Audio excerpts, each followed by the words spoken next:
Later on in the program, Jonathan Thurston, of course, saying he'll be right for that series decider. Going to turn our attention back to the week in politics, though. Plenty of debates going on in the coalition party room, amongst other things. Luke Howarth here, Liberal MP, is joining me now in the studio. Thanks for your time today. Schools funding. The fight seems to have been won so far by your side of politics, but the Catholic school system is still not happy. Why do you think that is? Well, look, really there shouldn't have been a fight in the first place, Tom. This is a good policy for all Australian students. There's $18 billion worth of extra funding going into the sector.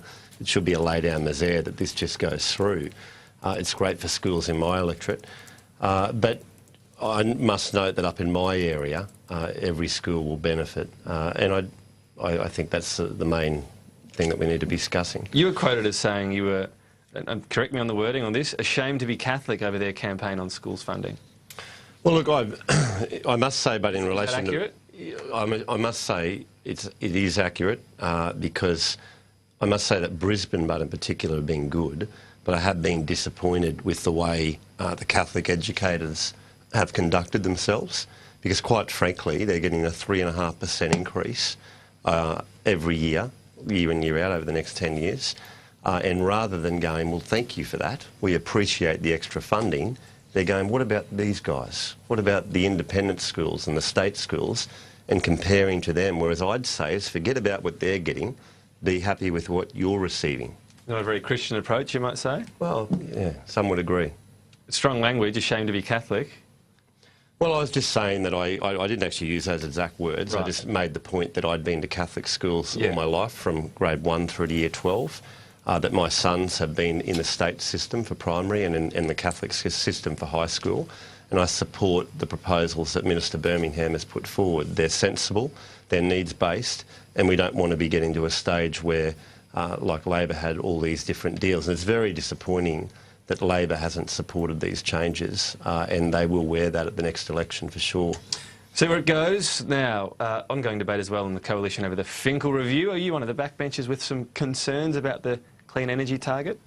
Look, I mean, I think it's inevitable that Australia moves to cleaner energy. That's my position. I think it's important, of course, coal and gas and these raw materials that we have are very important, but I'm most concerned about electricity prices. So when I'm talking to mums and dads at home, or I'm talking to businesses that employ people, they're telling me that electricity has been increasing and increasing and increasing, and that's unsustainable. And so my mainly concern is not necessarily around the way we produce energy, but making sure that the prices are stable and don't continue to rise. One relates to the other, though, doesn't it?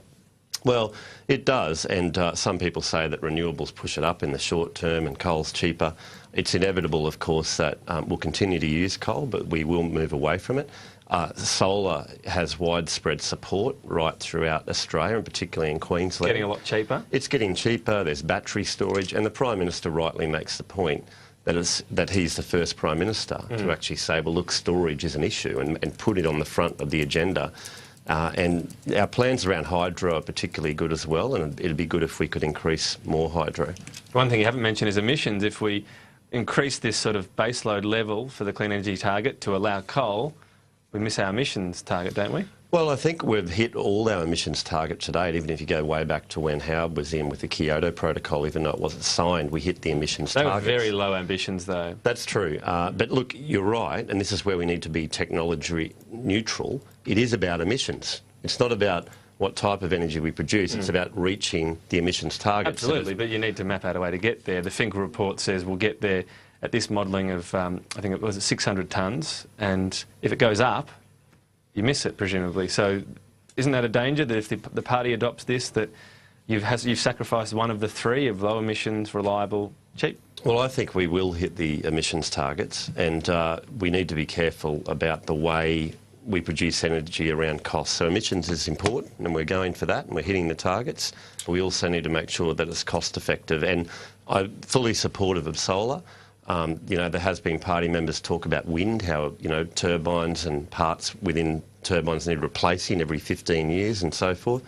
And so this is where I think the Prime Minister's plan for Snowy Hydro. Solar needs replacing as well, and so do batteries. So, yeah, well, these are all things to consider, and that's why I guess there's no decisions made around Finkel. But I'm generally supportive. Not that one of we the move ones with the more concerns when you're talking about speaking out. I'm generally supportive of any move to renewable energies, because I think even those people that would say climate change isn't real, if they're out there, the point is that moving to cleaner energy is better for our environment. So we have a cleaner environment through less, cheaper down the track anyway. Just finally, Pauline Hanson's comments. I'm assuming you saw these. I did see her comments, and I saw some immediate reaction.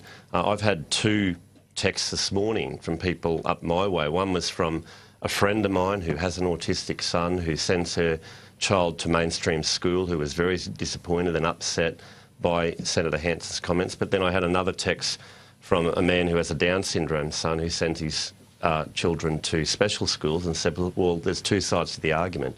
But I think she gave a very blunt one, didn't she? She gave a blunt one, that's right. And I would say that it is about the needs of the students. And one thing, getting back to education, there's a 5.9% increase year in, year out in this package for children with a disability, and there's 3 different tier levels there. It's about supporting those individual students for whatever need they're at. But I am supportive of children with autism in standard schools, because the point that my friend made is, well, what about, they might be disruptive at times, but what about children that are naughty? They can also be disrupted. So you have a special naughty classroom. I mean, I would have ended up in that one for sure. So, and it helps our society if they're around people that have a disability later on, when they're in the workforce, when they're in sporting teams. We need to be able to relate. Liberal MP Luke Houthwell out of time, but thanks for your time today on Sky News. Thank you. We're going to take a break now on the morning shift. When we come back, we're going to be talking about how George Clooney has hit the jackpot yet again, this time thanks to tequila.